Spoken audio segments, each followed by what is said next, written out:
You know, every now and again, something happens in crypto that almost nobody notices at first. The market's panicking, everyone's staring at red candles.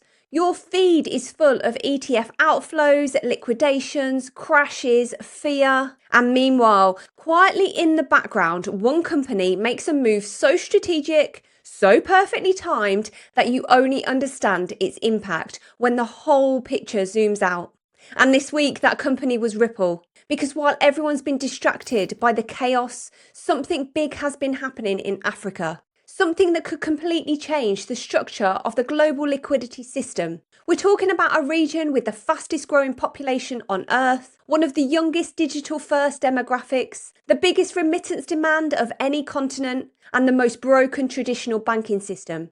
And if you're a company trying to build the new financial rails, that's not just a market, that's the opportunity of the century. So today I want to break down something that's gone completely under the radar. Ripple's expansion into African payment corridors. Why this is far bigger than people realise, how it ties into the global liquidity crisis, and what it means for Ripple's upcoming stablecoin that might end up becoming the backbone of institutional liquidity by 2026. And in the last 48 hours alone, Ripple won a major regulatory approval for RLUSD in Abu Dhabi, the financial hub that sends billions into Africa, while South Africa's central bank warns stablecoins are now systematically important. Bitcoin is bouncing, liquidity is shaky, and Africa's remittance demand is exploding. All of this is happening at the exact moment Ripple is expanding into the continent.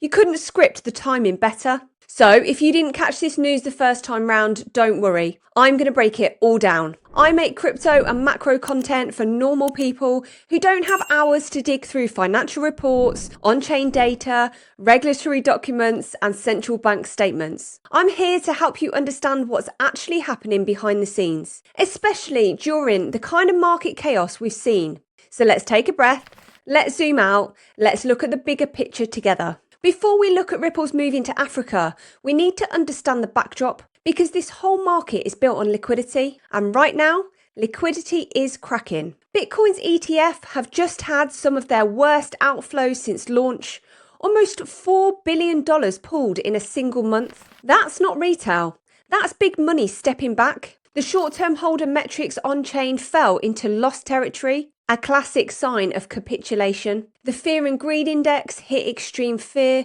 scraping the bottom of the scale. And stablecoins, the lifeblood of crypto liquidity, started dominating the headlines again, but not for the right reasons. S&P Global issued new commentary warning about USTD's opacity and the risks it poses to market-wide liquidity if something breaks. Now, whether you're a Tether fan or not, the fact that S&P, one of the world's biggest rating agencies, is openly talking about USTD being a systematic risk tells you everything you need to know about where this market's heading. The old stablecoin model is dying. Big institutions won't touch unregulated stablecoins forever. Governments won't tolerate opaque reserves forever. And the infrastructure that carried the 2017 and 2021 bull runs simply won't be the same for 2026. Which brings us back to Ripple. Because while everyone else is panicking, Ripple is positioning itself exactly where the next wave of liquidity is going to flow.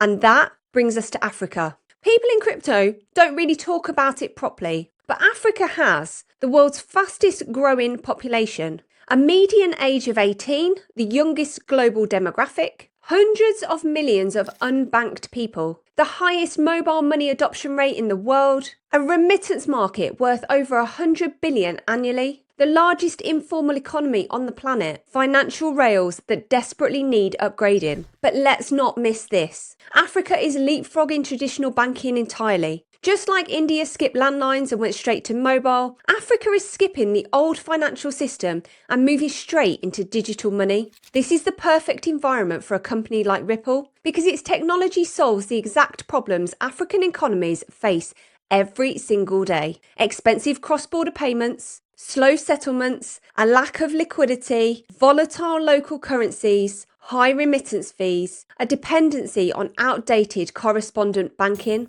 And this is exactly where Ripple has now stepped in again. Ripple just expanded with a major new African payments partnership, creating new corridors for businesses moving money into and out of Africa. This isn't a hype headline. This is the start of a continent-scale liquidity grid. And I want to explain why this move matters far more than people realise. When people think of Ripple, they think US banking, Asia corridors, CBDC pilots.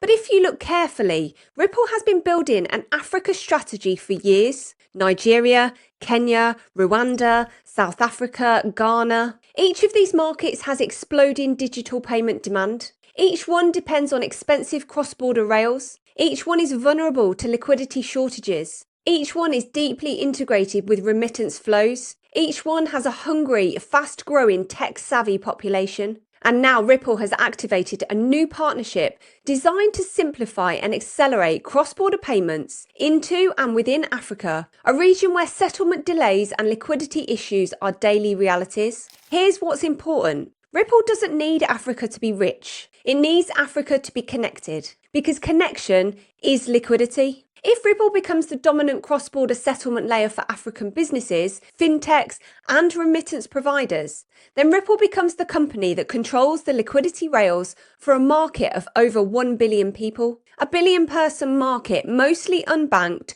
mostly mobile first, whose financial infrastructure is being rebuilt now, not 40 years ago. This is exactly how revolutions begin. Let's pull it all together, because this is where Ripple's stablecoin comes in. Ripple has been quietly preparing to release a fully regulated, fully audited stablecoin backed by real assets. And it's not designed for the average trader on Binance. Ripple's stablecoin is being built for banks, fintechs, payment processors, and enterprise corridors. It's designed to plug into Ripple's liquidity hub, XRP's on-demand liquidity rails, ISO 20022 messaging, emerging CBDC platforms, and existing RippleNet corridors, cross-border institutional settlements. And here's where Africa becomes mission critical. Africa has consistent USD shortages. Its businesses rely heavily on the dollar to settle imports, exports, and remittances. The dollar is both a lifeline and a bottleneck. So what happens when Ripple launches a transparent,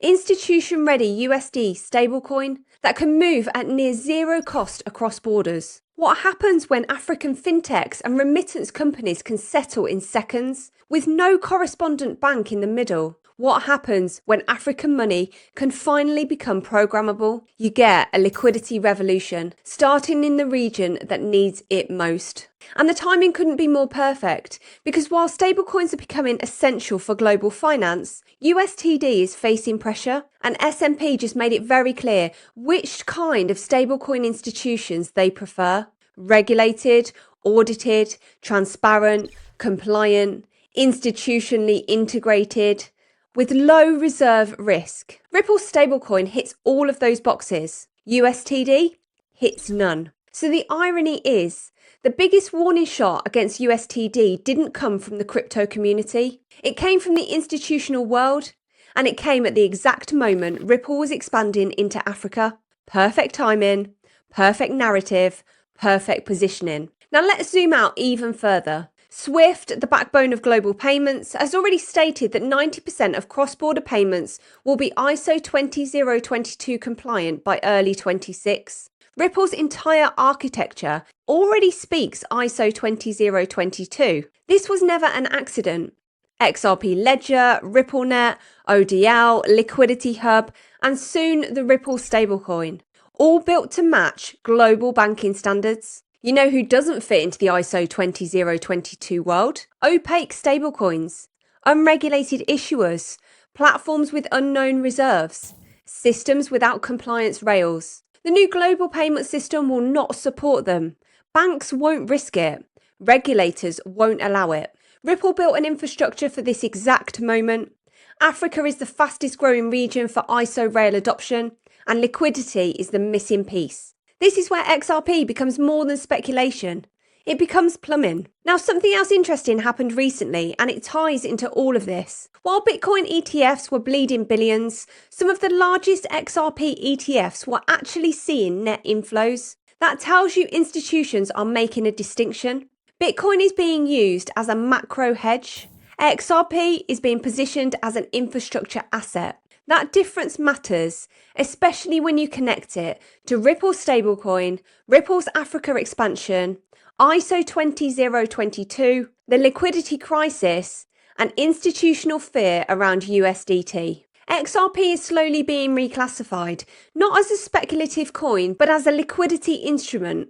This is exactly how the next cycle differs from the last. Every time cross-border flow gets expensive or slow, and every time volatility exposes weaknesses in legacy rails, it highlights the exact problem Ripple's technology was designed to solve. Crisis expose fragility. Ripple solves fragility. So the worse the old system performs, the stronger Ripple's value proposition becomes. And in Africa, where fragility is a daily reality, Ripple's solution becomes not just useful, but essential. Ripple's expanding into Africa wasn't a random partnership announcement. It was a strategic positioning into the fastest growing digital payment market in the world. It was a connection point for their upcoming stablecoin, designed to solve real liquidity issues. It was a foundation for wider ISO 20022 adoption. It was a step into a continent that's leapfrogging the old financial system entirely. And when you add the USTD warning from S&P into the picture, and the ETF rotations, and the liquidity crisis, and the global regulatory shifts, you start to realise something. Ripple isn't trying to win crypto. Ripple is quietly building the wiring for the next global liquidity system. Before you go, if you're watching all of this thinking, I don't want to try and navigate this madness alone, remember that's exactly why we built the Crypto Wolfpack. It's a proper community, real people, real conversations, charts, macro talk, live streams. And if you want to know the exact strategies we use to make money in both the bull market and the bear market, we've made a completely free course for you. It's called the Liftoff course, and the link is sitting right there in the description. If you found this video helpful, do me a favour, hit like, hit subscribe, and drop a comment telling me what you think Ripple's endgame is. I read every single one, and it genuinely helps the channel push this kind of content out to more people. Thank you so much for watching, and I'll see you in the next one.